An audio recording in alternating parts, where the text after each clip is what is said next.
통계청 자료에 의하면 우리나라 65세 이상의 노인 인구가 2020년에는 815만 명, 2050년에는 1900만 명까지 증가할 것이라고 나와 있고, 고령인구 구성비는 작년 2022년 기준 17.5%라고 합니다. 한국 사회의 고령화가 급속해지고 출산은 줄어들어서 현재도 사회 문제로 많은 이슈가 되고 있습니다. 고령화로 인해서 거동이 불편해질 때 가게 되는 요양원과 요양병원. 여러분들은 여기에 대해 어떤 생각을 가지고 계신가요? 몸이 불편한 노인들을 위해 존재하는 병원이지만 정작 이용해야 할 노인들은 요양원 가는 것을 죽는 것으로 알고 최대한 기피하려고 하시죠. 뉴스에서 요양원에 대한 각종 사건, 사고들이 나오는 것을 보면 사실 그렇게 생각하실 만도 합니다. 요양원 들어갈 때 정신은 좀 안 좋으셔도 몸은 멀쩡하였는데 한 달 뒤 방문해 보니 성한 몸마저 폭력과 학대로 엉망이 되고 정신도 더 안 좋아진 경우도 있고, 장시간 누워서 지낸 노인이 음식물에 기도가 막혀 어이없게 질식사하신 경우, 몸에 욕창이 도져서 사망하신 경우, 요양원의 강압적인 분위기와 숨막히는 환경으로 인해 심신이 망가진 경우, 여러 가지 무서운 뉴스가 나와서 가기가 꺼려집니다. 한편으로는 이런 사례가 부풀려져서 묵묵히 최선을 다해 일해주시는 요양원 종사자들을 향해 의심의 눈초리로 바라보는 사회의 이목이 안타깝기도 합니다. 요양원, 요양병원 종사자의 입장에서 생각하면 어떨까요? 일단 요양원에서 요양보호사 1명당 7에서 8명의 어르신을 맡게 된다고 합니다. 그리고 요양원 오시는 분들은 80% 정도가 치매에 속한다고 하는데, 아무래도 정신이 온전하신 분들보다 그분들의 케어를 하는 게 몇 배는 힘들겠지요. 사실 상상하지 못한 별일들이 다 생긴다고 합니다. 어르신들이 대변 보고 벽에다 묻히기도 하고, 갑자기 정신이 나갔을 땐 욕설을 듣거나 꼬집히기도 하고, 목욕을 도와주다가 머리를 잡히거나 발로 차이기도 하고, 이리저리 배회하는 것을 붙잡고 실랑이도 일어나고, 똥기저귀 가는 것은 물론 화장실 청소까지 다 해야 하고, 본인의 잘못이 아님에도 어르신들이 실수로 조금이라도 다치게 되면 어쩌다 한번 방문하는 가족들에게 온갖 의심과 눈초리를 받아야 하고, 난데없는 책임까지 추궁당할 땐 회의감도 밀려온다고 합니다. 최저 C급 수준을 받고 밤에 교대 근무까지 하며 어떻게 그렇게 일을 할 수 있나 싶습니다. 봉사하는 마음이 없으면 견뎌낼 수 있는 환경이 아닐 것이라 생각도 되고요. 하지만 그렇게 힘들게 요양원에서 일하시는 분들에게도 본인은 늙어서 요양원에 올 수 있겠냐고 물어보면 대부분 안 온다고 답하십니다. 왜 그러냐고 물으면 전반적인 시스템이 좀 더 개선되어야 하고, 현재 요양원과 요양병원 체계에서는 제대로 된 케어를 받기가 힘들다고 말씀하십니다. 어떤 요양보호사분은 요양원에서 일을 몇 년 하고 난 뒤 자식들을 불러 모아놓고 내가 만약 치매에 걸려도 요양원에 보낼 생각은 절대로 하지 마라. 난 내가 알아서 할 방법이 있다 라면서 강한 거부감을 드러내기도 하였다고 합니다. 부모님을 요양원에 모셔놓고 방치하다시피 행동하는 경우도 참 많죠. 자식들이 부모를 제대로 보러 오면 다행입니다. 어떤 어르신은 자식이 온다고 며칠 전부터 밤잠을 설레며 좋아하고, 전날에는 목욕도 깨끗이 하고 자식을 기다렸는데 정작 자식은 찾아와서 웃는 얼굴도 없이 본인의 어머니를 5분만 보고 갑니다. 옆에서 그 광경을 보고 있으면 너무 가슴이 아프다고 합니다. 자기 부모의 얼굴도 안 보러 오는 자식들도 상당합니다. 어떤 어르신은 자식들이 요양원에 맡길 때 여기가 요양원이라고 절대 말해주지 말고 병원에 잠시 입원한 거라고 병원이라고 말해달라고 직원에게 부탁하여 병원이라고 전해들은 어르신께서는 매일 직원분에게 나 언제 퇴원하냐, 오늘은 퇴원할 수 있냐, 집에 가고 싶다며 요양보호사를 볼 때마다 그러는 분도 계시고, 어떤 어르신은 가족이나 지인 등 아무도 보러 오지를 않자 마음의 결심을 하셨는지 식사를 20일 가까이 거부하셨고, 하루가 다르게 피폐해져가는 몰골을 주변 사람들이 가슴 아파하며 지켜보기만을 하였다고 합니다. 끝내 돌아가시게 되었는데 찾아오는 사람이 아무도 없어 요양원 근무하시는 분들께서 눈물을 흘리면서 조용히 장례를 치러드리고 인생의 회의감을 느끼기도 하였다고 합니다. 여기에 한 택시기사의 사연이 있는데 들어보시기 바랍니다. 택시기사는 어느 할머니를 태우기로 하였는데 할머니는 길가에 세워진 짐을 트렁크에 실어달라는 부탁을 하였고, 택시기사는 차에서 멀리 떨어져 있던 짐을 가져와 트렁크에 실어주었다고 합니다. 그러면서 할머니에게 어디 멀리 가시나 봐요 라고 물으니 할머니께서는 요양원에 들어가는 길이라고 말했다고 합니다. 할머니는 요양원 위치를 기사에게 가르쳐주고 빨리 가는 길로 가지 말고 이런저런 길로 둘러서 가달라고 부탁을 받았다고 합니다. 택시기사는 잠시 씁쓸해진 마음에 알았다고 한 뒤 차를 몰기 시작하였습니다. 어느 길에 가서는 할머니의 표정이 환해지면서 천천히 가달라고 부탁을 하였고, 여기가 본인이 젊을 때 자식들을 키우던 집 근처라고 말을 하였답니다. 택시기사는 그 자식들은 지금 어디 있냐고 묻고 싶었지만 차마 그러지 못하였습니다. 할머니는 밝은 표정으로 옛날 이야기를 하시더니 다시 표정이 어두워지면서 병원에 갔던 이야기를 하십니다. 병원에서 의사가 할머니에게 이제 살 날이 얼마 안 남았다고 말을 해 주었답니다. 택시기사는 그 얘기를 듣고 조용히 택시 미터기를 껐습니다. 그리고 할머니에게 할머니 어디 또 가시고 싶은 곳 없으세요? 라고 물어보았고, 할머니는 택시기사에게 고맙다면서 본인의 추억이 깃든 곳을 몇 군데 말하며 거기로 가자고 하였고, 택시기사는 2시간 동안 할머니의 말동무를 해주었다고 합니다. 잠시 뒤 할머니는 가보고 싶은 곳은 다 보았고 이제 좀 피곤하니 요양원으로 가자고 하였습니다. 택시기사는 요양원 앞으로 할머니를 모셔다 드렸고 얼마가 나왔냐는 할머니의 물음에 기사는 오늘은 무료라고 하면서 돈을 받지 않았습니다. 그래도 밥벌이는 해야 하지 않냐며 귀엽고 돈을 주려는 할머니를 만류하면서 건강하시라고 포옹하고 등을 토닥여주고 인사를 하고 왔습니다. 택시기사는 돌아오면서 많은 생각에 잠겼고 퇴근 시간이 되었음에도 집으로 선뜻 향하지 못하였다고 합니다. 이 글을 보니 무슨 생각이 드시나요? 우리가 어릴 때 아빠는 슈퍼맨 같았고 엄마는 너무나도 예쁜 천사 같았습니다. 아빠는 날 번쩍 들어서 목마도 태워주고 어려운 일이 있으면 바로바로 해결을 해주었습니다. 엄마는 너무나도 예뻤고 엄마 품에 있으면 천국에 있는 듯 세상을 다 가진 것 같았죠. 유년기에는 아빠나 엄마가 갑자기 날 혼자 놔두고 벗으면 어쩌지 하면서 불안해 한 적도 있었습니다.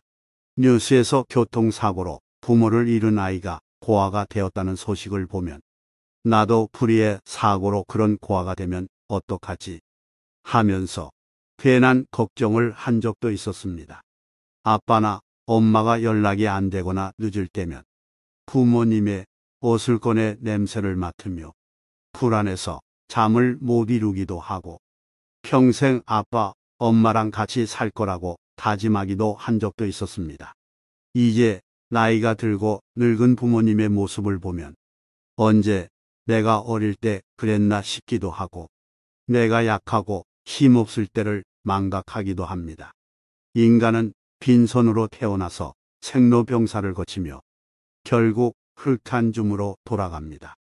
대자연의 섭리 속에서 펼쳐지는 한편의 드라마와도 같은 인생사에서 우리는 어디를 향해 가고 있을까요? 시대적 고려장이라고 불리우는 요양원의 현실과 씁쓸한 이야기에 애잔한 마음만이 남습니다. 하지만 인생살이가 그렇듯 나에게 닥친 어쩔 수 없는 환경과 운명이라면 걱정하며 불안해하고 있기보다는 노후를 행복하게 보낼 준비를 내가 직접 해야 하지 않을까요?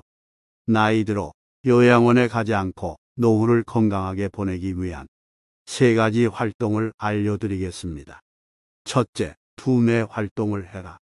미국 신경학회 의학저널 신경학 온라인판에 실린 논문에 따르면 독서를 하거나 친구 및 가족들과 함께 시간을 보내는 활동이 치매 위험을 낮추는데 도움이 된다고 나왔고, 또 다른 연구에서는 달리기, 자전거 타기, 반려동물과 산책하기, 등산 등이 신체 활동을 규칙적으로 하는 사람이 그러지 않은 사람보다 69세 이후에도 인지 능력을 잘 유지하는 것으로 결과가 나왔습니다. 치매 예방을 위해선 두뇌 활동을 해야 하는데, 두뇌 활동으로는 독서가 제일 좋습니다. 어떤 책이든 상관이 없는데 신문, 잡지, 만화책 등 읽기 편한 책을 선택해서 읽으면 됩니다. 독서하는 사람과 하지 않는 사람을 비교했을 때 독서를 하지 않는 사람은 독서하는 사람에 비해 4배가량 치매 위험성이 높았습니다. 책을 읽고 독서 일기를 쓰거나 그날 있었던 일기를 쓰게 되면 치매 위험도는 더 낮아집니다. 손으로 펜을 잡고 무엇을 그리거나 쓰는 행위는 우리 뇌의 중추신경을 자극하게 되고, 읽은 책에 대해 다시 한번 곰곰이 생각하며 독후감 형식으로 글을 쓰거나 그날 있었던 일에 대해 하나하나 떠올리는 것도 기억력을 향상시키고 뇌를 활성화시킴으로써 치매 예방에 아주 좋다고 합니다. 특히 감사 일기를 쓰는 것은 나이대를 가리지 않고 상당히 좋은 방법이라고 하는데요. 우리 뇌는 가상과 실제를 혼동하기도 한다고 합니다. 따라서 별것 아닌 것에도 감사하다고 매일 생각하고 감사하는 것에 익숙해지게 되면 정말 뇌가 소소한 것에도 감사하다고 받아들여서 엔돌핀, 도파민, 아드레날린과 같은 몸에 좋은 화학물질이 뇌에서 자주 나오게 되고 심신이 건강해진다고 합니다. 감사한 상황도 아닌데 뭐에 감사하냐고요? 감사할 것이 없다고 느껴진다면 그냥 살아있음에 감사하면 됩니다. 종교가 있으시면 각자 믿는 종교에 맞게 기도를 하시거나 정성스레 절을 하면서 현재 이렇게 잘 살아있음에 감사 기도를 하세요. 어깨와 허리가 약간 불편하긴 하지만 팔과 다리가 아직 튼튼해서 이것저것 잘 집을 수도 있고 주변에 산책도 나갈 수 있습니다. 이 정도면 거동하는데 불편함이 없고 건강 관리를 잘하면 되니 난 만족합니다. 잘 살아있음에 오늘도 감사합니다. 이렇게 마음을 먹고 일기를 써보세요. 손으로 써서 뇌에 각인시키고 눈으로 다시 한번 담고 마음으로 확언을 하세요. 그러면 조그만 일에도 감사할 줄 알게 되며 감사한 일이 자주 생길 것이고 인생에 점점 즐거운 일이 많이 생길 것입니다. 그렇게 감사한 마음을 먹다 보면 자기 자신도 많이 내려놓게 됩니다. 그러면 주변 사람들이나 가족들이 여러분들을 다르게 느낄 겁니다. 긍정적인 기운들이 상호작용을 하여 가족 간의 관계도 좋아지고 친구나 타인과의 관계도 좋아지게 됩니다. 둘째, 사회 활동을 하라. 많은 사람을 만나게 되면 뇌신경 세포 간의 연결이 늘어나는데요. 사람을 만나서 대화함으로 인해서 인지 기능이 좋아지고 두뇌 활동도 빨라져서 그렇습니다. 어느 연구 결과에 의하면 친구를 한두 명만 만나는 것보다 서너 명의 친구가 있어서 만나는 게 치매 확률이 20에서 30% 줄어든다고 합니다. 그리고 매일 친구나 가족들 얼굴을 보면서 대화를 하면 치매 확률이 40%나 줄어든다고 합니다. 결국 사람은 사람과 어울려 살아야 하고 독거의 삶은 사람들을 만나지 않으면 외롭기도 하지만 치매에 걸릴 확률이 높아진다고 보면 됩니다. 그런데 가족이 없거나 주변에 마땅히 만날 사람이 없으면 대안이 있습니다. 요즘은 반려동물인 개와 고양이를 키우잖아요. 충분히 인간과 정서적 교감을 나눌 수 있는 동물들입니다. 대화가 통하진 않지만 사람의 감정을 파악하는 동물이라서 같이 정서적 교감을 충분히 나눌 수 있고 산책도 할 수 있기 때문에 운동할 때도 친구처럼 좋습니다. 하지만 경제적 부담이나 내 몸이 불편하여 반려동물을 키울 수 없을 때는 화초 관리를 하거나 텃밭을 가꾼다든지 깔끔하게 청소와 정리를 하거나 뜨개질을 하는 등 매일 하는 취미 활동이 있다면 이것도 치매 위험이 40% 줄어든다고 합니다. 또 몸이 크게 불편하지 않다면 소일거리라도 간단하게 찾아서 해보세요. 오랜 시간은 아니지만 하루에 몇 시간 정도 도움이 필요한 사람들이 주변에 있습니다. 어차피 노후에는 풀타임으로 일하기엔 부담스러우니 그런 사람들을 아름아름 소개받아 소일거리를 하셔도 되고요. 또한 정부에서는 노인들을 위한 일자리 사업을 시행하고 있습니다. 보건복지부에서는 노인 일자리 관련하여 정책 결정을 하고 세부 계획을 수립하여 운영을 해오고 있는데요. 온라인으로 알아보시려면 노인 일자리 여기라는 사이트와 한국노인인력개발원이라는 사이트에서 알아보시면 됩니다. 각 사이트에 전화번호도 나와 있으니 상담도 받아보시고 여러분들이 속한 지역의 시청, 구청, 동사무소에도 노인들을 위한 일자리와 복지 관련 담당 공무원들이 있으니 전화해서 물어보시면 됩니다. 아니면 마실삼아 직접 방문을 하셔도 좋고요. 사회적 활동 중 여러 가지를 말씀드렸는데요. 그래, 나도 한번 해봐야지 하는 생각이 조금이라도 드셨다면 오늘부터라도 뭘 할지 생각해보고 바로 실천해 보시기 바랍니다. 셋째, 신체 활동을 해라. 어떻게든 한 발짝이라도 더 움직이세요. 움직이는 건 생명 유지에 필수적인 일이며 살아있음의 표시입니다. 청소나 걸어서 장보기 같은 일상적 움직임도 물론 건강에 좋지만 의식적으로 운동을 해주면 더 좋습니다.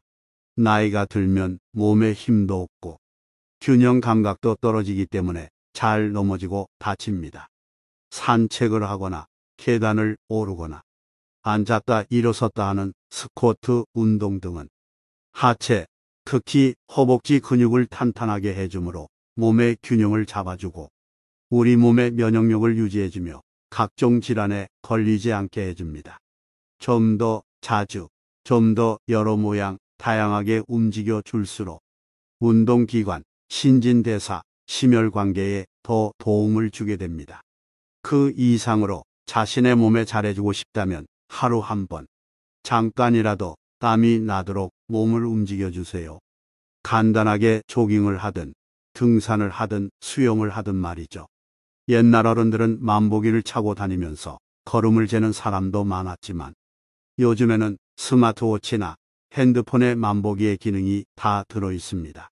하루 30분 정도 걷는 것은 일상에서의 여타 걸음 수와 합쳐 대략 7,500보 정도가 된다고 하는데 이 정도 걸어주면 심혈관계 질환 위험이 상당히 저하된다는 것이 최신의 학문적 인식입니다. 난 하루에 10,000보는 좀 힘드니까 8,000 걸음 이상은 걸어야겠다 하면서 목표를 정하고 하루를 마무리할 때 그날 목표 달성 여부를 확인하고 한 주 동안이나 한 달의 데이터를 확인하면 마음이 뿌듯해짐을 느끼실 겁니다. 건강은 알아서 찾아오겠지요. 잘 먹는 것도 물론 신체 활동에 포함됩니다. 나이가 들어 갈수록 혈액이 맑아지는 음식인 신선한 야채와 과일, 식물성 단백질, 오메가3, 지방산이 많은 들깨류를 먹어야 하는 건 기본입니다. 그리고 근육이 수축되고 피부가 쭈글쭈글해지기 쉽기 때문에 매일 근육 이완을 위해서 스트레칭을 하는 게 좋고 물은 자주 마셔주는 게 좋습니다. 이상으로 요양원에 가지 않기 위해 해야 할 3가지 활동에 대해 말씀드렸습니다. 기억나시나요? 다시 한번 정리해 드리겠습니다. 첫째, 두뇌 활동. 둘째, 사회 활동. 셋째, 신체 활동입니다. 본인에게 맞게 잘 적용하여 행복한 노후를 보내시길 바라겠습니다. 세월은 유수와 같이 빨라서 내 마음은 아직 청춘 그대로인데 나를 제외한 주변의 것들은 모두 변해갑니다. 신이 인간에게 준 가장 큰 벌이 노화라고 할 수도 있겠지만 마음을 다잡고 잘 준비한다면 그동안 살아온 지혜로 이것 또한 잘 극복할 수 있을 것입니다. 오늘은 슬프지만 요양원에서 지내다가 돌아가신 어느 할머니의 글을 통해 다시 한번 우리 삶을 생각해보는 시간을 가져보고자 합니다.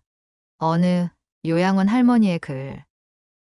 보호사님들 무엇을 보시나요? 댁들이 저를 볼 때 무슨 생각을 하시나요? 현명하지 않고 변덕스러운 성질과 초점 없는 눈을 가진 투정이나 부리는 늙은 노인으로 보이겠지요. 음식을 흘리고 대답을 빨리빨리 못하냐고 큰 소리로 말할 때면 전 정말 당신들이 좀 더 노력해 주기를 원했습니다. 당신들이 귀찮다고 주먹질을 할 때는 맞아가면서도 전 정말 안 움직이는 몸 속에서 용기를 내어 허손질 이나마 싸우고 싶었던 것이랍니다. 댁들이 하는 일도 못 알아차리는 것 같이 보이고 양말이나 신발 한 짝을 항상 잃어버리는 바보 같은 늙은 노인으로 밖에는 안 보였나요? 저항하든 말든 목욕을 시킬 때도 설거지통 그릇만도 못하고 대돌만도 못한 내 몸뚱이에 눈물도 쏟아냈지만 흐르는 물에 감추어져 당신들 눈에는 보이지 않았겠지요. 음식을 나누어 먹는 것이 아닌 그냥 먹여주는 댁들의 눈에는 가축보다 못난 노인으로 비추어졌던가요? 댁들은 저를 그런 식으로 생각하시나요? 댁들은 저를 그런 식으로 보시나요? 제 팔에 든 수많은 멍자국들이 당신들 눈에는 도화지 위에 아무렇게나 그려놓은 망가진 보라색 도라지 꽃으로 보이던가요? 보호사님들, 그렇다면 이제 눈을 뜨고 그런 식으로 절 보지 말아주세요. 이 자리에 꼼짝하지 않고 앉아서 나의 의지는 상실되어 댁들이 지시한 대로 행동하고 나의 의지가 아닌 댁들의 의지대로 먹고 온 몸에 멍이 들어도 아픔을 삭혀야 했었던 제가 누구인지 말하겠습니다. 제가 10살 어린 아이였을 땐 사랑하는 아버지도 있었고 사랑하는 어머니도 있었고 형제들도 자매들도 있었답니다. 16살이 되었을 땐 발에 날개를 달고 이제 곧 사랑할 사람을 만나러 다녔답니다. 20살 땐 사랑을 평생 지키기로 약속한 결혼 서약을 기억하며 가슴이 고동쳤답니다. 25살이 되었을 땐 안아주고 감싸주는 행복한 가정을 필요로 하는 당신들 어린 시절과 같이 귀여운 어린 자녀들이 생겨났답니다. 30살이 되었을 땐 어리기만 했던 자녀들이 급속히 성장해서 서로 오래도록 지속될 관계가 맺어졌답니다. 40살이 되었을 땐 어리기만 했던 아들, 딸들이 성장해서 집을 떠나게 되었지만 남편은 제 곁에 있어 슬프지 않았답니다. 50살이 되었을 땐 제 자식들은 직장에서 일을 하고 손주를 제 무릎에 안겨주며 그때 비로소 인생의 맛을 느끼는 저 자신을 알게 되었답니다. 마침내 어두운 날들이 찾아와 내 옆에 있던 이가 먼저 하늘로 떠나게 되면서 앞으로의 삶을 생각해 보니 두려운 마음에 몸이 오싹해졌답니다. 자녀들이 모두 자기의 자식을 키우고 있는 그 모습을 보고 난 내가 알고 있던 지난 날들과 사랑을 한번 생각해 봤답니다. 저는 이제 늙은이가 되었는데 참으로 우습게도 늙은이를 바보처럼 보이게 만드는 것들을 보면서 세월은 참으로 잔인한 것 같다는 생각도 해봤답니다. 몸은 망가지고 우아함과 활기는 떠나버렸고 한때는 마음이었던 것들이 이제는 무딘 돌이 되어 버렸답니다. 시체와도 같은 이 늙은이 속에는 아직도 어린애 같은 마음은 살아있어 가끔씩 다 망가진 이 가슴이 부풀어 오르는 때가 있답니다. 좋아하는 사람이 생겨 젊은 시절처럼 사랑도 하고 싶다는 꿈도 꾸어 본답니다. 즐거웠던 일들을 기억해 보고 고통스러웠던 일들을 기억해 보면서 난 지금 다시 한번 삶을 사랑하며 이렇게 살아가고 있답니다. 너무 짧고 빨리 지나간 지난 날들을 생각하면서 영원한 것은 아무것도 없다는 엄연한 현실을 받아들이기로 했답니다. 이제 사람들이여 눈을 떠 보십시오.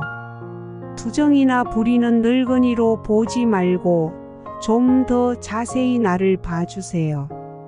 당신의 아버지는 아니나 아버지일 수도 있고 당신의 어머니는 아니나 어머니일 수도 있습니다. 그냥 가축에게 모이를 주듯 하지 마세요. 그냥 먹고 싶습니다. 멍들게 하지 마세요. 가슴 속에 멍을 안고 떠나지 말게 해주세요. 사는 동안 간절한 내 소망입니다.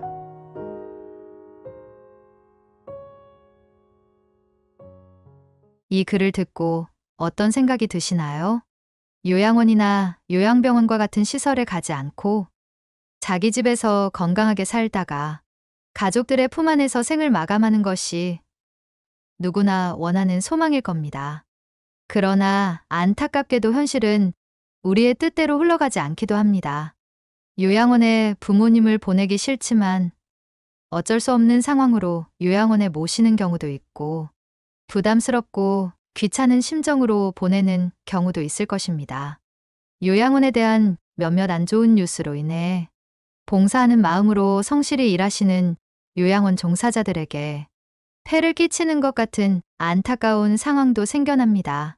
앞으로 노인의 인구가 많아지고 국가의 복지가 점점 좋아지는 추세이므로 요양원과 요양병원의 환경은 점점 더 좋아질 것은 분명합니다.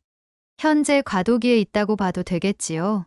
하지만 요양원에 근무하시는 분들도 본인들이 성심성의껏 어르신들을 돌봐왔지만 아직 시스템적인 한계가 있어 온전한 케어를 받기 힘들고 본인들이 늙어도 요양원에는 오고 싶지 않다고 하는 실정이기 때문에 아직은 되도록이면 부모님을 요양원에 보내지 않고 집에 모시는 것이 좋긴 합니다.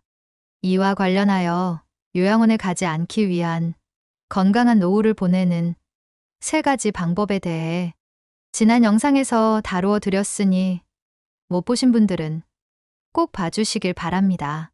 그래도 어쩔 수 없이 가까운 가족을 요양원에 모셔야 할 상황이라면 요양시설을 고를 때 주의점 6가지에 대해 말씀을 드리겠습니다. 요양시설 종사자분께 들은 내용을 바탕으로 정리한 것이며 이것이 100% 맞는다고 할 수는 없고 항상 예외적인 상황이 있으니 참고하여 들어주시길 바랍니다. 요양시설 고를 때 체크해야 할 6가지. 첫째, 우선적으로 고려할 사항은 시설의 등급입니다. 건강보험공단은 요양시설을 3년에 한 번 평가하여 A에서 E까지 등급으로 점수를 매깁니다. 평가는 시설, 인력과 같은 기준뿐만 아니라 건강보험공단의 매뉴얼대로 어르신에게 적절한 서비스를 제공하고 인권을 보호하고 있는지도 확인합니다. 국민건강보험 사이트에서 장기요양기관 찾기 메뉴를 통해 입소를 고려하고 있는 기관의 등급을 확인할 수 있습니다. 참고로 A등급이 최우수 등급입니다. A등급의 입소를 고려하는 것이 좋으며 B등급까지는 양호하다고 봅니다. 하지만 D등급 이하로는 입소를 권해드리고 싶지는 않습니다. 또한 등급만 높다고 그걸 그대로 믿어서는 안 되겠지요. 확인 작업도 필요하다고 할 것입니다. 방문하여 시설과 위생 상태를 체크해보는 것은 물론이고 요양시설의 실제 소유주가 치매 전문가라면 조금 더 신뢰가 가겠죠. 입소하신 분들이나 그분들의 보호자에게도 귀동냥을 하여 실제 어떤지 들어보기도 해야 할 것입니다. 둘째, 작은 규모의 가족끼리 하는 시설은 유심히 보셔야 합니다. 이런 곳은 노인에 대한 처우가 좋지 않고 학대와 같은 상황이 종종 발생하기도 하는데 이때 부당한 상황에 대해 증명하기가 곤란하다고 합니다. 왜냐하면 요양원장, 부원장, 직원 등 전부 가족이기 때문에 은폐되기가 쉽고 설령 간호보조원 등과 같은 제3자가 있다고 할지라도 그분들도 힘이 없기 때문에 어쩔 수 없이 운영진 편을 든다고 합니다. 본인들도 여러 책임을 같이 질 수 있기 때문입니다. 그분들이 쓰는 환자 기록 일지도 신빙성이 없겠지요. 또한 종교적 간판을 걸고 소규모로 운영되는 곳도 가족 아니면 친인척들이 하는 곳이 많다고 합니다. 보통 종교적인 간판을 걸면 양심적이고 도덕적일 것 같아 보여 운영을 잘할 것 같지만 그렇지 않은 곳이 많다고 합니다. 가족이 운영하거나 소규모인 곳은 여하튼 조심하셔야 할 것입니다. 셋째, 실내를 가족들에게 공개하지 않고 보호자도 실내를 못 들어오게 하는 곳은 조심하셔야 합니다. 그런 곳은 면담을 해도 실내에 들어와서 하는 게 아니라 외부에서 면담을 한다고 하는데요. 어떤 분은 사진으로 외부와 시설이 좋은 것 같아 해당 요양원을 가기로 결정하였는데 직원이 웬만하면 실내 침실 등을 고지 못하게 유도하였고 겨우 우겨서 침실을 보고 생각과 다르게 너무 열악하고 관리가 안 된 상태로 있어서 며칠 지나서 다시 집으로 모셔왔다는 이야기도 있었습니다. 넷째, 신설, 요양시설은 피하는 것이 좋다고 합니다. 신설, 요양시설은 시설이 아무리 좋고 친절한 모습을 보인다고 해도 운영 초반이라 부족한 것이 너무나 많다고 하는데요. 경험 부족으로 인한 전반적 운영에 미숙이 있고 환자에 대해서도 잘 알지 못하는 경우도 있어 여러 가지 상황에 대한 대처가 미흡하고 직원들도 새로 뽑은 직원이 많기 때문에 노련한 인력들이 부족할 수도 있다고 합니다. 그리고 이런 케이스는 원격으로 운영하는 곳들도 꽤나 있다고 합니다. 요양시설은 국가의 보조금도 지원되는 곳이기 때문에 운영을 잘하게 되면 돈을 많이 버는 케이스도 있고 공공연하게 돈을 벌기 위한 불법과 편법도 사용된다고 합니다. 그래서 짭짤한 수익을 거둔 자기 가족이 예를 들면 남편이 어느 지역에서 운영을 성공을 했으면 부인이 다시 다른 지역에다가 시설을 차려서 운영을 하게 되는 경우인데요. 아무것도 모르는 부인이 돈만 보고 운영에 뛰어들은 이런 케이스는 운영에 있어 부족한 면이 많다고 합니다. 다섯째, 요양원에 계신 어르신들이 너무 조용하고 말이 없어 보인다면 이것 또한 주의하셔야 합니다. 물론 어르신들이 기운이 없어서 조용하고 말이 없을 수 있지만 뭔가 전체적으로 너무 조용하고 말씀들이 없으신 곳은 어르신들에게 대한 억압이나 강제가 심한 곳일 수 있으므로 피하셔야 합니다. 해당 시설의 생일 파티 사진이나 봉사자들이 방문하여 잔치를 했던 사진 등이 있고 잘 꾸며놓았더라도 그런 것을 다 믿으시면 안 됩니다. 요양원이든 요양병원이든 환자가 자신의 의견을 말하고 마음 편하게 있을 수 있어야 합니다. 일부 시설에서는 약물을 사용하거나 신체를 구속하고 강압적인 분위기를 조성해 환자가 침대에만 있도록 만들기도 합니다.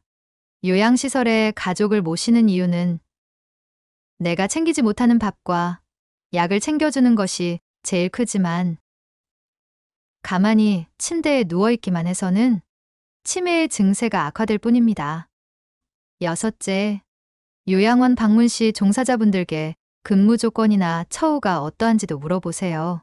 근무 환경에 불만이 많다면 아무래도 본인이 행복하지 않으니 다른 사람들 돌볼 여유도 줄어들겠죠.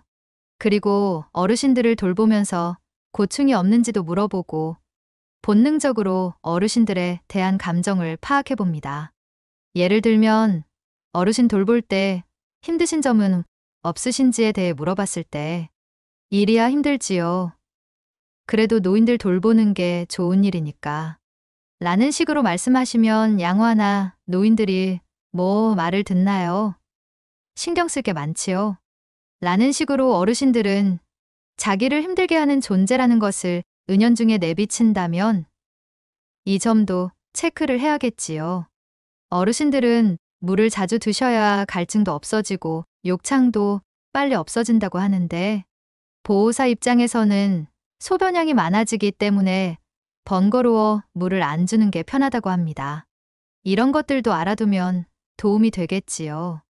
이상으로 요양원 고를 때 주의해야 할 6가지에 대해 말씀드렸습니다. 걱정되는 마음으로 주의점을 말씀을 드렸습니다만 모든 요양원이 그렇지 않다는 것을 다시 한번 기억해 주셨으면 합니다. 어떤 분은 요양원에 어머님을 모셔다 드렸더니 어머님께서 보호사분들이 너무 친절히 대해주고 환경도 준수하여 생활이 마음에 드셨다고 합니다. 보호사분들이 어떤 암 환자분의 손을 꼭 잡고 위로의 말과 함께 삶에 대한 희망을 심어주는 것을 보았고 치매가 걸린 할아버지의 경우는 잘 때 옆에 앉아 토닥토닥 가슴을 두드리며 자장가도 불러주고 성심껏 돌봐주시는 모습을 보고 감동을 했다고 합니다. 그분은 본인 남편도 여기 데려와서 같이 있고 싶다고 할 정도였다네요. 자식들에게 폐를 끼치지 않기 위해 나의 의지로 요양원에 들어가겠다고 미리 말씀하시는 부모님도 있으실 겁니다. 하지만 진심으로 그렇게 말하는 것은 아닐 것입니다. 부모로서 자식들의 사정이 여의치 않자 눈치껏 나는 괜찮다. 요즘 요양원은 많이 괜찮아져서 나는 잘 지낼 수 있다는 식으로 말하며 자식들을 안심시키는 경우도 있습니다만 실제 마음은 어떨까요? 내가 원해서 혹은 어쩔 수 없는 상황으로 처음 요양원에 들어가게 됐을 때 어르신들은 과연 어떤 생각을 할까요? 우리는 단순히 쉽게 짐작을 합니다. 원해서 간 것도 아닌데 기분이 좋을 리 있겠냐. 스트레스 많이 받으실 것이고 무섭고 겁나실 거야 등 쉽게 이야기를 할지도 모릅니다. 과연 우리가 생각한 대로 그럴까요? 요양원에 입소하신 어느 할머니의 사연을 통해 요양원에 처음 입소하면 어떠한지, 경기도 한 요양원에 입소를 하신 여성 어르신의 사례를 통해 요양원에 들어갈 때 심경이 어떤지를 간접적으로 느껴보도록 하겠습니다. 경기도 어느 요양원에 86세 된 할머니께서 입소를 했습니다. 아들이 직접 모시고 왔는데 옷과 간단한 이불 가방 하나만을 들고 왔습니다. 그런데 수속 과정을 밟고 있는 아들과 어머니의 표정이 그리 밝질 않았습니다. 표정에서 할머니가 자의로 들어온 것이 아님을 바로 알 수 있었습니다. 할머니께서는 아직까지 인지 능력이 있었고 본인 스스로 어느 정도 대소변도 가릴 수 있는 상황이었지만 치매의 증상이 조금 있었고 뇌경색으로 인해 거동이 불편해서 요양원에 들어왔다고 합니다. 할머니는 2층에 있는 4인실 방에 배정이 됐는데 침대와 사물함 하나가 배정되는 것이 전부였습니다. 방구조는 가림막 하나 없이 모든 것이 노출되어 있는 상황이었습니다. 이런 상황을 맞이한 할머니의 얼굴에는 웃음기라고는 전혀 없이 아주 경직된 분위기를 느낄 수가 있었습니다. 그리고 같은 방에 침상에 누워있는 어르신들조차도 이미 익숙한 일상이 된 듯 누구 하나 이 할머니를 반기는 사람이 없었습니다. 할머니가 요양원에 들어와 처음 할 수 있는 일이라고는 자신의 침대에 드러눕는 것밖에는 없었습니다. 이때 할머니의 얼굴과 눈에는 겁이 나고 당황하는 표정이 역력했습니다. 불안한 마음을 진정시키고 감추기 위해서 할머니는 오자마자 침대에 가만히 누워 있었는데 이런저런 생각이 다 들었고 눈물이 날 것 같아 지그시 눈을 감고 있었습니다. 얼마나 당황스럽고 힘들었으면 이런 행동을 하나 싶었습니다. 곧이어 담당 요양보호사가 찾아와서 처음 온 할머니가 두려워할까봐 친절하게 말도 하고 긴장을 풀어주려 노력했지만 할머니 귀에는 잘 들어오지 않는 눈치였습니다. 요양보호사는 할머니의 몸에 욕창 같은 상처가 없는지 체크하기 위해서 옷을 다 벗기고 연고 등을 발라주는 작업을 진행했는데 할머니는 이미 수치심은 버리고 모든 것을 체념한 듯 요양보호사의 요구에 순순히 응하는 모습이었습니다. 할머니는 요양원에 저녁 식사가 끝난 뒤에 왔기 때문에 곧 바로 취침 시간이 되었는데 일반적으로 요양원은 밤 8시가 되면 취침 시간으로 이어집니다. 할머니는 계속 누워 있었지만 잠은 제대로 자지 못한 듯 했습니다. 인지 능력은 있었기 때문에 머릿속에는 낯선 요양원 생활에 적응하기 위한 온갖 생각을 다 했으리라는 생각이 들었습니다. 침대 외에는 자신의 공간이 전혀 없는 데다가 눈에 친숙한 것이라고는 하나도 없는 이곳에서 할머니는 첫날 밤을 하얗게 지새웠습니다. 잠자리가 적응이 되지 않아 밤새 잠 한숨도 못 자고 이리 뒤척이고 저리 뒤척이는 것을 반복했습니다. 그리고 낙상 방지를 위해서 기저귀를 채웠는데 기저귀는 불편한지 거의 사용하지 않고 이동식 변기에 가끔 소변을 누게 됐습니다. 요양보호사가 소변 보는 것을 보조해주기 위해 다가가니까 할머니는 여기 주소가 어떻게 되는지 그리고 자신을 이곳에 데려다 준 아들과 연락은 할 수 있는지 등을 차분하게 물었다고 합니다. 그리고 자신은 여기에 있을 사람이 아니기 때문에 하루라도 빨리 이곳에서 나가야 한다고 말했다고 합니다. 인생에서 가장 길게 느껴졌던 요양원에서의 첫날 밤을 보내고 아침 식사를 하러 단체 식탁에 앉았지만 힘없이 무표정으로 앉아있는 다른 어르신들의 모습을 보면서 할머니는 또 다시 좌절감을 느끼는 표정이 역력했습니다. 심지어 할머니의 발이 자신에게 닿는다며 화를 내는 맞은편 할머니에게 꾸중까지 들으면서 행동이 위축될 대로 위축되는 모습도 보였습니다. 화를 낸 할머니는 치매가 있어 제정신으로 그런 것은 아닌 듯 하였으나 왠지 나도 저런 모습이 곧 되는 건가 싶은 생각에 정신이 혼미해졌습니다. 어르신들이 요양원에 입소를 하면 보통 4단계 변화 과정을 거친다고 합니다. 첫 번째 단계는 강력한 부정 단계입니다. 자신은 이곳에 올 사람이 아니며 가족들에게 연결을 해달라고 강하게 주장하는 것이죠. 사연의 할머니는 바로 이 단계에 속한다고 볼 수가 있습니다. 두 번째 단계는 저항 단계입니다. 가족들에게 연락해서 이곳에서 퇴소를 시켜주지 않으면 밥은 물론 잠도 자지 않겠다고 완강히 버티는 겁니다. 하지만 이 단계는 보름을 넘기지 않는다고 대부분의 요양보호사들이 말합니다. 세 번째 단계는 타협 단계인데 자기 스스로의 건강 상태가 좋아지면 자연스럽게 요양원을 나갈 수 있을 것이라고 믿는다는 단계입니다. 나오는 밥도 잘 먹고 같이 지내는 어르신들하고도 잘 지내는 최상의 단계라고 할 수가 있습니다. 이 역시 자신의 생각이 잘못된 것임을 느끼는 시간이 한 달도 채 되지 않는다고 합니다. 마지막 4번째 단계는 좌절 단계인데 아무리 애를 써도 요양원에서는 나갈 수 없다는 것을 받아들이고 자신을 하나둘씩 내려놓는 그런 단계라고 할 수 있습니다. 이 단계에서는 희망을 내려놓은 상황이기 때문에 건강도 많이 나빠지고 어떤 분들은 심신 상태가 최악의 상황으로 가기도 한다고 합니다.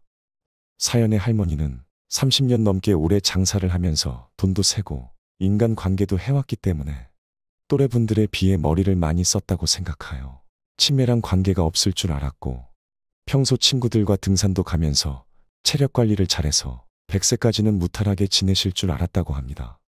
그런데 갑자기 치매가 오고 여기에다 뇌경색까지 겹치면서 홀어머니였던 할머니를 아들 집에서 오랫동안 돌봐드리기가 어려웠습니다. 처음에는 며느리가 괜찮다며 할머니를 정성스레 돌보았지만 그런 며느리조차 일하면서 얻게 된 허리디스크와 평소 당뇨병도 앓고 있어 순탄치는 않았습니다. 60대인 며느리도 처음에 마음먹었던 의지와 달리 몸이 따라주지 않아 할머니의 간병에 몸이 망가져갔고 아들도 노후 대비를 충분히 하지 못해 아직까지 집의 생계를 책임지고 있었으며 몸이 불편한 아내와 함께 어머니까지 책임져야 했기 때문에 심적 여유와 시간이 넉넉치 않았습니다. 이런 상황에서는 누구를 원망해야 할까요? 아니, 잘못한 사람이 있기나 한 걸까요? 더 이상 특별히 나아질 게 없는 이 사연 속 할머니는 이제 요양원에서 인생의 마지막 길을 쓸쓸히 가야 하는 것은 아닌지, 이것이 곧 나의 미래, 우리들의 미래일 수도 있다는 생각에 마음 한구석이 구멍이 난 것처럼 허전해집니다. 어떠한 과장이 없음에도 아무것도 할 수 없는 이런 현실에 더욱더 안타까움을 느끼며 가슴 깊은 한숨만이 나옵니다. 내가 노력한다고 다가올 인생에 큰 파도를 막을 순 없겠지만 그래도 한 살이라도 젊을 때 나의 불확실한 미래를 위해 행복한 인생 말미를 위해 노력을 해야겠습니다. 그래서 인생 후반전의 노후 준비 3테크를 알려드리고자 합니다. 노후 3테크를 알려드리기 전에 먼저 재테크에 대해 간단히 언급하고 시작하겠습니다. 일반적으로 사람들이 재테크로 관심을 가지는 분야는 주로 주식, 부동산이고 젊은 사람들의 경우 가상화폐에도 상당한 관심을 가집니다. 코로나 기간에 경기 침체를 막기 위해 풀었던 막대한 유동성 자금이 주식, 부동산, 가상화폐에 몰려 가격이 치솟아 2에서 3년 전만 하더라도 그 열기가 무서울 정도였습니다. 하지만 돈을 많이 풀었던 후폭풍인지 코로나가 끝나갈 기미가 보이자 금리가 오르고 경기 침체가 오기 시작하였고 어디서나 돈 얘기를 하던 사람들이 이제는 물가가 왜 이렇게 오르냐, 이자가 왜 이렇게 비싸냐 등의 이야기를 하곤 합니다. 사람들에게 왜 돈을 벌려고 하는가 라고 물어보게 되면 항상 빠지지 않는 답에 노후 준비가 들어갑니다. 노후 준비가 재테크의 이유 중 하나라면 요양원과 요양병원의 상황을 추가하여 진정한 노후에 맞는 3테크라는 이름으로 말씀을 드리겠습니다. 3테크 중 첫 번째, 재테크입니다. 누구나 인정하듯 노후의 돈은 매우 중요합니다. 100세 시대, 운 좋게 60대에 은퇴하더라도 100살까지 살려면 40년을 더 살아야 합니다. 흔히 꿈꾸는 은퇴 후의 삶은 여유롭게 여행을 다니며 여가 활동을 하고 친구들을 자주 만나는 모습일 것입니다. 그런데 이렇게 행복한 노후를 보내려면 충분한 생활비가 필요합니다. 여기에 조금 더 나이가 들어 아프기 시작하는 진짜 노후가 시작되면 돈은 더 필요해집니다. 과거에는 자식이 부모의 노후를 책임졌지만 오늘날에는 그렇지 않습니다. 요양병원에서 진짜 노후를 보내는 경우가 많아졌으므로 현실적으로 병원비, 간병비, 생활비가 필요합니다. 현재 80에서 90대 노인은 자식이 부모를 봉양하는 것을 당연하게 생각해 자식을 낳고 기르는 일을 노후 준비로 여긴 세대입니다. 또한 일제강점기와 한국 전쟁을 거치며 궁핍한 삶을 살고 생존과 가족 부양에 치중하느라 경제적 노후 준비가 되지 않은 편입니다. 그래서 대부분 자녀가 병원비를 감당합니다. 이런 어르신들은 치료받기 전에 돈 걱정부터 하십니다. 우리 아들이 나 때문에 고생해요. 우리 딸에게 부담이 돼요. 말하시며 꼭 필요한 치료도 마다하십니다. 그러나 자신의 통장이나 카드로 직접 결제하는 분도 계십니다. 이런 분은 본인도 당당하고 자녀들도 봉양의 부담을 크게 느끼지 않습니다. 가능하면 건강하고 여유롭게 독립적으로 생활하는 것이 좋겠습니다. 나중에 병들어 요양병원에 가게 되면 병원비, 간병비, 생활비를 해결할 수 있는 경제적 능력이 꼭 필요할 것입니다. 3테크 중 두 번째는 근테크입니다. 노후에 돈보다 중요한 것이 있다면 그것은 근육입니다. 돈이 부족하면 자식이 보탤 수도 있고 그마저도 힘들다면 나라에서 복지 지원을 받는 방법도 있지만 근육이 부족하면 걷지 못하고 스스로 화장실에 가지 못합니다. 급한 볼일을 남이 대신 봐줄 수도 없는 노릇입니다. 요양병원에서는 환자를 크게 걸을 수 있는 환자와 걸을 수 없는 환자로 나눕니다. 화재 등 위급 상황 시 신속한 대피를 위해 실제로 환자 카드의 이름 옆에 보행 여부를 기재합니다. 보행은 일상생활에서도 매우 중요합니다. 내 다리로 걸어서 화장실에 가고 스스로 대소변을 해결할 수 있는 능력이 인간의 자존심을 지키는데 매우 중요한 역할을 하기 때문입니다. 젊고 건강한 우리에게는 걷는다는 것이 특별하지 않지만 침상에 누운 이들에게는 단 한 번만 서서 걸어보는 게 내일 죽어도 여한이 없는 소원입니다. 강철로 만든 기계도 100년을 쓰기 힘든데 하물며 사람의 관절과 근육을 100년 동안 건강히 쓸 수 있을까요? 관절과 근육 건강을 지키기 위해서는 젊은 시절부터 운동과 관리를 통한 남다른 노력이 필요합니다. 척추 관절증, 무릎 관절증, 어깨 관절증, 손목 관절증, 수지 관절증, 족지 관절증. 요양병원 환자의 상병명에 관절 병증이 없는 환자는 거의 없습니다. 수십 년 열심히 산 세월의 흔적이 관절 곳곳에 그대로 남아 있습니다. 배고프고 힘든 시절을 살아오신 어르신들은 강도 높은 노동으로 관절이 다 닳아 무릎이나 허리에 수술 흉터가 없는 분이 드뭅니다. 그러나 관절이 상해도 근육이 튼튼하다면 근육이 관절을 잡아주어 조금 더 건강한 노후를 보낼 수 있습니다. 또한 당뇨와 고혈압 등의 대사질환 관리에도 근육은 중요한 역할을 합니다.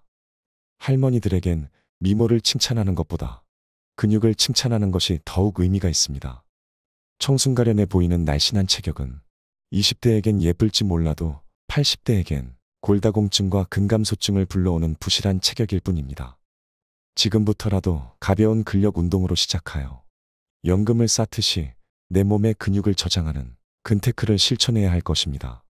3테크 중 마지막 세 번째, 심테크입니다. 몸의 건강도 중요하지만 가장 중요한 건 마음 건강입니다. 늙고 병들어 몸은 말을 듣지 않아도 마음은 끝까지 내 말을 들어주어야 하기 때문입니다. 죽을 때까지 소위 말하는 정신줄을 꽉 붙들어야 합니다. 편안한 노후를 보내기 위해서는 반드시 마음 수련이 필요합니다. 마음 수련의 방법은 사람마다 다릅니다. 할머니들의 희어로 이명웅의 트로트를 즐겁게 따라 불러도 좋고, 독실한 기독교 신자처럼 성경을 필사해도 좋고, 좋아하는 스님의 법문을 듣고 있어도 되고, 그림을 그리거나 사진을 찍는 창조적인 취미도 좋다고 생각합니다. 자신이 믿는 종교에 기도를 하거나 종교가 없으면 명상을 하는 방법으로 심호흡을 하면서 자신을 들여다보는 시간을 가지는 것도 추천드리는 방법입니다. 자세는 따로 앉아서 정자세를 취할 것도 없이 편하게 누워서 심호흡을 해도 됩니다. 하다가 중간에 잠들면 편히 잠드셔도 됩니다. 편안한 잠이 노후에는 보약입니다. 어쨌든 기도, 명상, 심호흡 이런 것들을 꾸준히 하다 보면 일석삼조의 효과가 나타나는데, 심호흡을 통해 몸이 이완되고 마음이 편안해져 안정감이 생기는 명상의 효과가 나타나고, 기도로 하루를 정리하고 마무리하는 종교적 효과가 나타나며 질 좋은 수면에 도움이 되는 의료적 효과까지 나타납니다. 이런 방법을 오랫동안 해오신 분이 있는데 안정된 심리를 가지는데 도움이 많이 되었다고 합니다. 무엇보다 이것을 하는 또 하나의 큰 이유가 있다고 하는데, 사람의 마지막 순간을 준비하는 비장의 카드이기 때문이라고 합니다. 바로 편안하고 행복한 죽음을 맞이하려는 자기만의 방법이라고 합니다. 여러분들도 본인만의 방식으로 꼭 심테크, 마음 수련을 해보시기 바랍니다. 행복한 죽음을 맞이하는 것은 누구나 간절히 바라는 것입니다. 동양 고전인 서경에는 인생의 바람직한 조건으로 오복을 제시했는데요. 첫째는 수, 오래 사는 것이요. 둘째는 부, 부자가 되는 것이며, 셋째는 강령, 육체적인 건강과 정신적인 건강을 바라는 것입니다. 넷째는 유오덕, 선행을 베풀어 덕을 쌓는 것. 마지막이 고종명, 깨끗한 죽음을 맞이하는 것입니다. 누구나 꿈꾸는 복되고 깨끗한 죽음, 고종명은 노화에 의한 자연사입니다. 이왕이면 100살까지 살면 좋겠지요. 10년 후에는 아마 100살을 사는 것이 장수가 아닌 일반적인 수명이 될지도 모릅니다. 저 또한 마찬가지로 인생의 희로애락을 두루 겪으며 100살까지 생존하고 충분한 노인의 기간을 통해 몸과 마음의 준비를 한 후 자연스러운 죽음을 맞이하고 싶습니다. 요양원의 어르신들은 자던 잠에 죽고 싶다는 말씀을 자주 한다고 합니다. 자신도 고통이 없고 보호자도 고생하지 않기를 바라는 마음에서입니다. 그러나 돌연사보다는 며칠에서 몇 달 정도 조금씩 앓다가 죽는 것이 조금 더 좋은 죽음일 것입니다. 어느 날 아침 방 안에서 갑자기 돌아가신 부모를 발견한 자식은 얼마나 큰 충격을 받을까요? 마지막 장소가 집이 아닌 요양병원의 병실이라도 간병인, 의료진, 주변 환자들을 놀라게 하며 죽고 싶지 않을 것입니다. 조금씩 아프면서 자신이 서서히 죽어가고 있다는 것을 자각할 수 있고, 소중한 이들에게 마지막 인사와 유언을 남기는 등 죽음의 준비를 할 수 있는 시간이 있는 것이 더 좋을 것입니다. 요양원에 계시는 한 어르신은 이렇게 말씀하십니다. 나는 신체 기능이 사그라질 때 그것을 억지로 연장하려는 노력을 기울이고 싶지 않다. 그럭저럭 여태까지 견뎌준 내 몸에 감사하며 편안한 휴식을 주고 싶다. 소화기관이 더는 일을 못하겠다고 하면 서서히 곡기를 끊고 호흡기관이 도저히 더는 안 되겠다고 하면 자가 호흡을 할 수 있을 때까지만 숨을 쉬고 싶다. 의식이 있는 마지막 순간 조물주에게 감사드리고 눈을 감고 깊은 잠에 빠져들고 싶다. 행복했던 삶의 추억, 나를 위해 했던 노력, 타인의 삶을 위해 노력했던 선행과 함께 미소를 띠며 죽음을 마주하고 싶다. 소박하더라도 장례식은 치르면 좋겠다. 자식은 엄마가 살아있는 동안 최선을 다해 돌보았으니 이제 비로소 간병 노동이 끝나는구나라고 생각하며 부디 편한 마음으로 날 배웅하길 바란다. 장례식에서 크게 울면 불효자, 조금 울면 효자라는데 내가 죽어도 많이 울지 마라. 웃으면서 나의 죽음의 후회나 아쉬움이 없이 살아 생전에 나와 즐거웠던 추억을 얘기하며 가족들과 지인들이 모여 화기애애한 장례식이 되면 더 바랄 것이 없겠다. 요양원에 계신 한 어르신의 말씀을 들어보니 어떠신가요? 죽음의 순간을 상상하다 보면 어떻게 좋은 죽음을 준비해야 할지, 앞으로 남은 생을 어떻게 살아야 할지가 조금 더 명확해집니다. 죽음의 이야기는 결국 삶의 이야기로 귀결됩니다. 우리는 삶 속에서 때때로 죽음을 예습합니다. 심한 질병에 걸려 생사를 넘나들거나 사랑하는 이와 영영 이별하거나 누군가와 상처를 주고받으며 죽도록 미워합니다. 그러나 인생에는 질병, 이별, 증오만 있는 것이 아니라 행복, 만남, 사랑도 있습니다. 즐거움의 시간도 고통의 시간도 충실히 살아내며 하루하루 최선을 다한다면 죽음의 순간에 후회 없이 지난 생애를 만족할 수 있지 않을까요? 노인들이 죽기 전에 후회되는 것들 중 하나는 본인의 인간관계에서 맺힌 것을 풀지 못하고 세상을 뜨는 것이라고 합니다. 타인의 삶에 기여하고 미워하는 일을 용서하고 화해한다면 죽음의 순간이 더 평안하지 않을까요? 내 몸과 마음을 잘 돌보면서 정성을 다해 주변에 사랑하는 사람들과 하루하루 행복하게 살아가고 이웃을 위해 나눔을 행하고 나에게 상처를 주어 오랫동안 미워했던 이들도 이제는 용서하는 것은 어떨까요? 결국 좋은 죽음은 좋은 삶의 다른 이름입니다. 옛말에 무자식이 상팔자라는 말이 있습니다. 다 아시다시피 자식이 없는 게 도리어 걱정 없이 편하다는 말인데요. 요즘 시대가 어쩌면 그럴지도 모르겠습니다. 특히 한국에서는 더 심할 수도 있겠습니다. 가장 똑똑한 세대라는 요즘 20, 30대 젊은 세대들은 결혼도 안 하지만 결혼을 한다 해도 애를 낳지 않는 부부들도 많습니다. 대한민국에서는 자식이 태어나는 순간 아이 교육, 입시, 결혼, 손주들 육아부터 시작해서 사업 자금까지 만들어야 된다고 하는데요.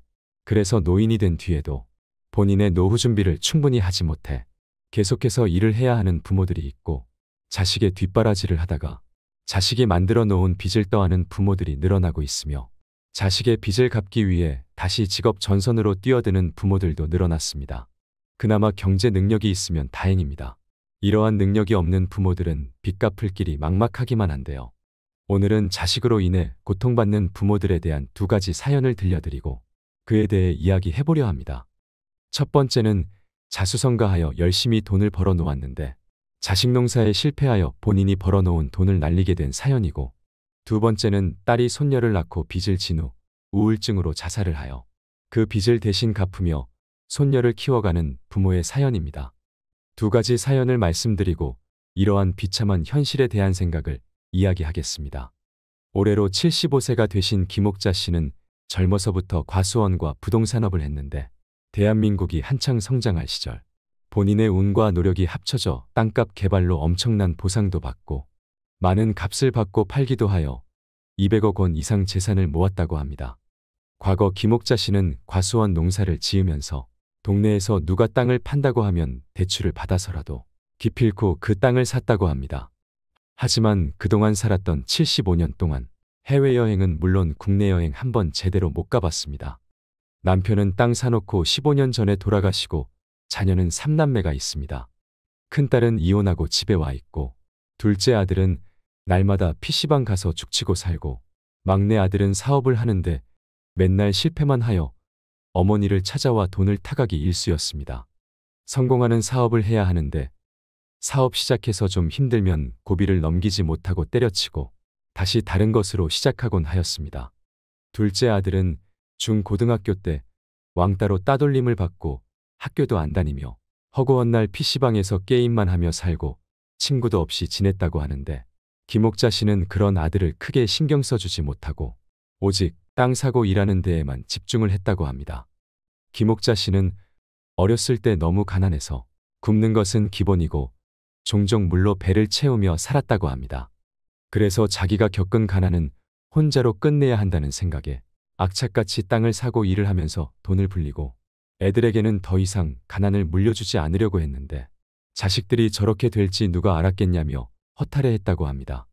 큰딸은 이혼하고 와서 그 허전함을 채우기 위해 쇼핑을 위해 태어난 사람처럼 쇼핑 중독이 되었습니다. 사업하는 아들도 만약 어머님이 재산이 없어 그것이 마지막이라 생각하고 목숨 걸고 했더라면 몇 개 중 하나는 성공했을 것입니다. 둘째 아들은 결국 마약까지 손을 대서 교도소까지 가게 되었습니다. 김옥자 씨는 충격을 받았지만 한편으로는 이렇게까지 된 현실에 너무나 화가 났습니다. 결국 김옥자 씨는 자녀들과 상의도 없이 본인의 전 재산을 사회에 환원하였습니다. 그리고 더 이상 자녀들과 함께할 수 없기에 요양원으로 들어갔습니다. 처음에는 200억이나 되는 전 재산을 사회에 환원한 사실을 알고 자녀들이 찾아와 빌고 협박도 했다고 합니다. 김옥자 씨는 이렇게 될 것을 짐작하고 요양원으로 간 듯 하였고 한동안 자식들과 연락을 끊으며 지냈습니다. 김옥자 씨는 재산을 사회에 환원 후 한동안 종교를 믿으면서 울고 기도했다고 합니다. 자신과 남편은 과거 돈 벌 생각을 가장 많이 하면서 밥 먹을 때도 요즘 가정에서 이루어지는 밥상 교육이라든지 자녀들과 즐거운 소통은 잘하지 못하였다고 합니다. 둘째 아들은 중고등학교 때 왕따로 인해 학교도 제대로 못 가다 보니 학업 성적이 형편없었고 PC방에서만 살다시피 했고 그런 아들이 걱정이 되어 어르고 달래고 해보았지만 결국 시간이 해결해 줄 것이라 생각하며 열심히 돈을 벌었다고 합니다. 하지만 의욕도 없고 꿈도 없던 아들은 삶의 낙이 없으니 결국 마약 주사를 맞은 듯하다고 하였습니다.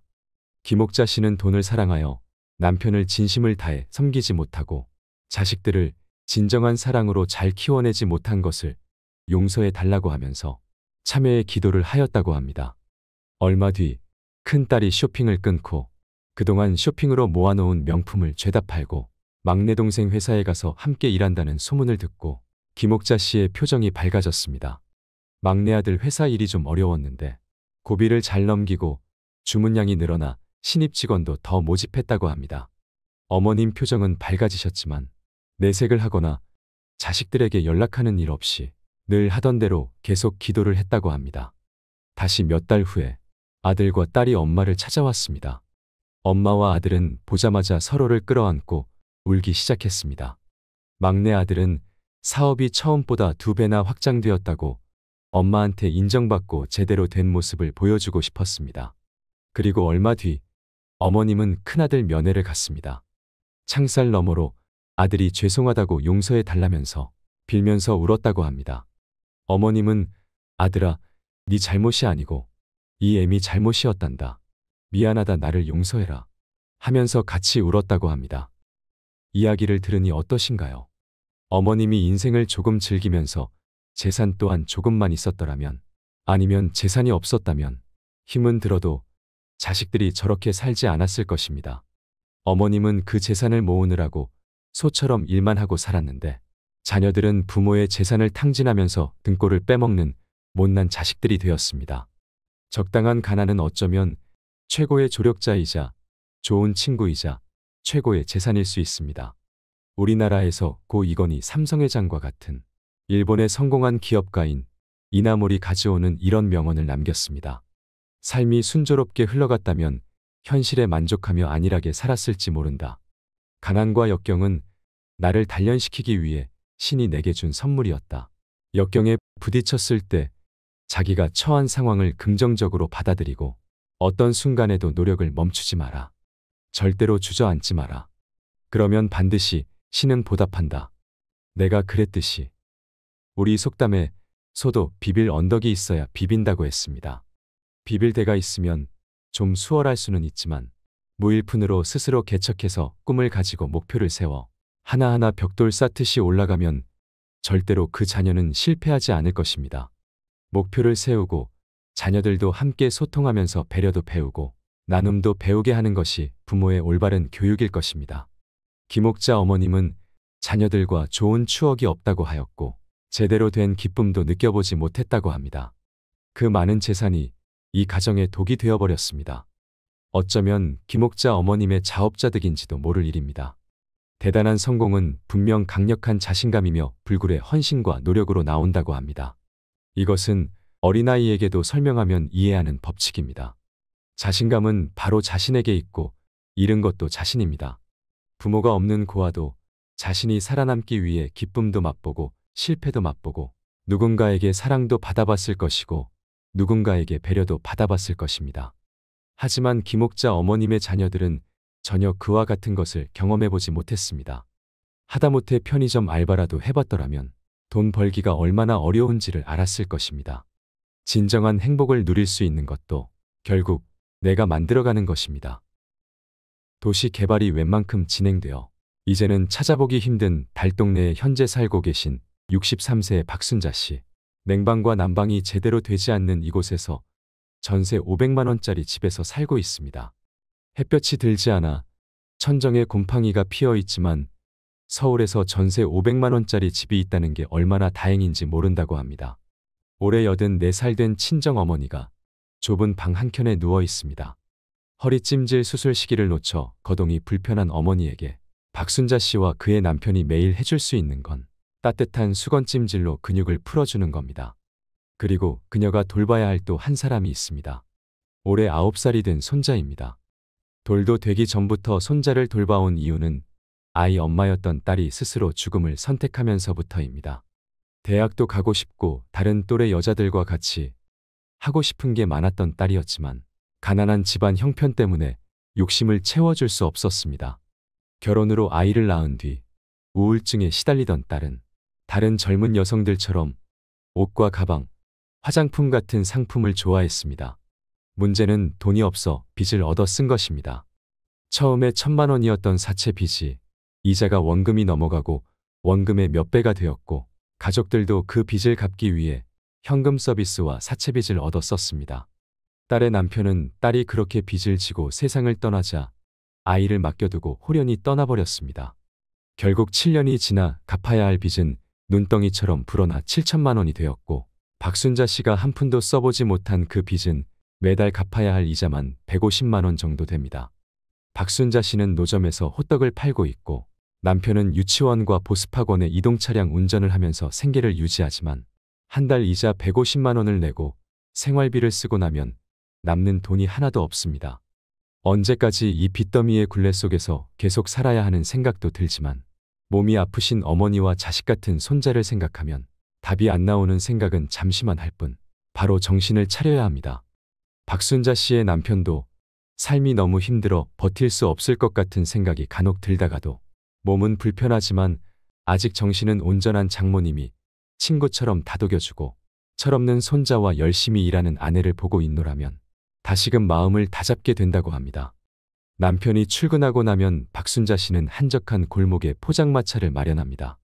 목 좋은 번화가나 아파트 단지 안으로 들어가면 장사가 더 잘 되겠지만 자릿세를 줄 형편이 되지 않습니다. 장사를 시작한 지 어느덧 10년째가 되어 혼자서 물건도 나르고 불도 피우다 보니 성한 옷이 없습니다. 그래도 오다 가다 만나는 손님들을 웃는 얼굴로 대하며 호떡을 구워서 팝니다. 그 웃는 얼굴을 보고 있노라면 뒤에 숨겨진 기구한 사연을 가진 사람이라고는 조금도 생각이 들지 않습니다. 밤까지 장사를 하며 호떡을 팔아도 빚을 갚기엔 한참 모자란 상황이지만 집에 혼자 누워있는 어머니와 학교에서 돌아올 손자를 위해 하루 5시간밖에 일을 할 수 없습니다. 박순자 씨는 딸이 세상을 떠날 당시 화장을 할까도 생각해 보았지만 먼 훗날 손자가 엄마를 보고 싶을 때 찾아올 수 있도록 손주를 위해 묘소를 만들고 비석을 세워놓았습니다.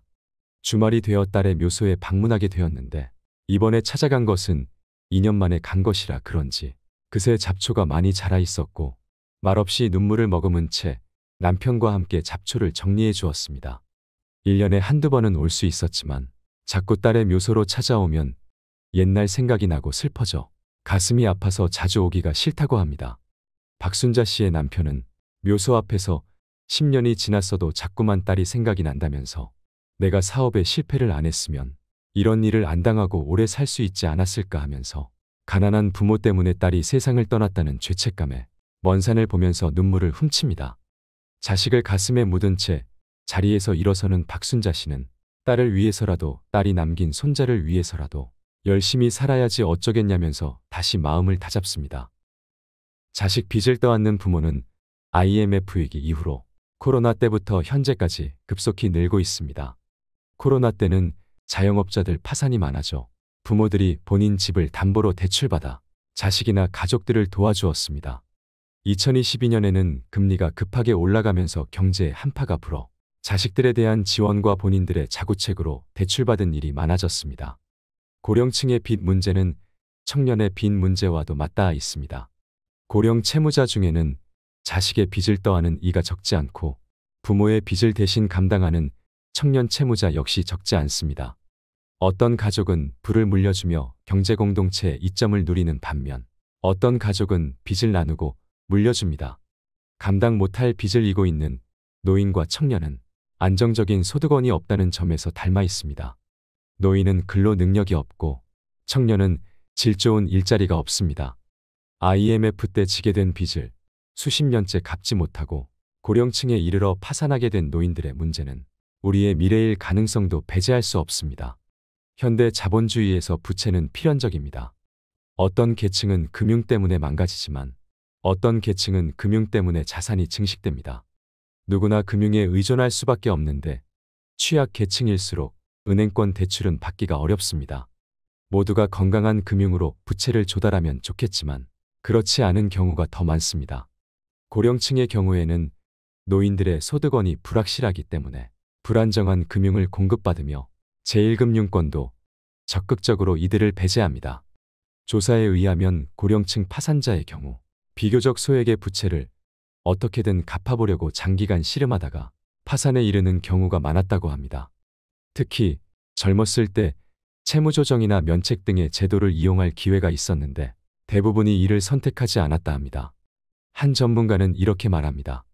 한국은 빚을 잘 갚는 나라고 빚을 갚지 않으면 성실하지 않은 사람이라는 심각한 사회적 낙인이 찍힌다. 대부분이 빚을 갚지 않는다는 건 실상과 다르다. 사람들을 상담하면서 개인 회생이나 개인 파산을 하자고 하면 실제로 응하는 사람은 10분의 1 정도다. 실제 파산 회생을 하는 사람들은 아주 극소수라고 봐야 하며 빚이 감당하기 어려운 수준이 되면 심리적으로 위축된다. 감당할 수 있다면 오히려 이를 몇 개라도 더해서 갚으려고 하는데 노력해도 가망이 없어 보이면 최소한 연체가 안 될 정도만 갚고 손을 놔버린다. 부채 규모는 계속해서 늘어나고 사람이 위축되니까 다니던 직장도 그만두고 그 상태에서 10년, 20년이 흘러 고령층이 되면 결국 파산에 이르게 되는 것이다. 파산 이후 재기할 수 있는지에 대한 가능성은 노인 파산이든 청년 파산이든 단순히 부채를 파산시킨다고 해서 그 사람이 재기할 가능성은 없다. 채무조정이나 파산 이후에 대상자를 도와주는 제도가 하나도 없다. 환경 자체가 다른 점도 문제다. 불안정 금융을 이용한 사람들은 변제 기간이 짧으니까 삶의 호흡도 굉장히 짧아진다. 장기간에 어떤 전망을 가지고 미래를 설계할 수가 없다. 금융 압박에 묻지마 취업을 하는 등 삶의 진로나 계획에도 안 좋은 영향을 줄 수밖에 없다. 그렇다면 이런 구조적인 문제를 바로잡기 위해 정부는 어떤 조치를 취할 수 있을까요? 전문가는 이렇게 답변합니다. 가계부채 총량 줄이기와 사회안전망 확충이 동시에 일어나지 않으면 이 문제를 풀기 어렵다. 취약계층에게는 금융이 필요한 게 아니라 복지가 필요하다. 중산층이 부채를 통해 자산을 매입하는 등 시너지 효과를 내는 것은 안정적인 소득 공급원이 있기 때문이다. 취약계층에게는 국가가 안정적인 공급원 역할을 해줘야 한다. 사회적 부채라는 개념도 필요하다. 부채는 개인의 잘못만으로 발생하지 않고 국가가 본연의 책임을 회피해 발생하기도 한다. 코로나19로 인한 부채가 과연 누구의 책임에 의해 발생했는지 따져봐야 한다. 국가의 방역 실패가 원인이라면 개인들의 부채를 국가가 선제적으로 조정하는 방식도 생각해 볼 수 있는 문제인 것이다. 박순자 씨의 경우처럼 딸이 남겨준 빚을 부모가 제1금융권으로부터 빌려 갚았어도 이자가 원금을 뛰어넘는 일은 발생하지 않았을 것입니다. 아직까지도 원금도 아닌 이자만을 매달 갚으며 보이지 않는 앞길을 힘들게 갈 일도 없었을 것입니다. 자식 때문에 힘들어하는 우리나라 부모들의 경우 1차적으로 자식에 대해 너무 헌신하며 자립심을 키워주지 못하는 등 부모에게 책임이 있다 할 수 있겠지만 취약층의 경우 구조적인 문제도 함께 발생되는 것입니다. 오늘은 자식들에게 돈을 뜯기며 결국 200억을 사회에 환원한 사연과 자살한 딸의 빚을 떠안고 손자를 키우는 부모를 통해 냉혹한 노후의 현실을 다시 한번 들춰보는 시간을 가졌습니다. 이에 대해 여러분들의 생각도 댓글로 적어주시면 많은 도움이 될 것입니다. 여러분들의 행복한 노후를 응원합니다. 이상 노후의 철학이었습니다. 감사합니다.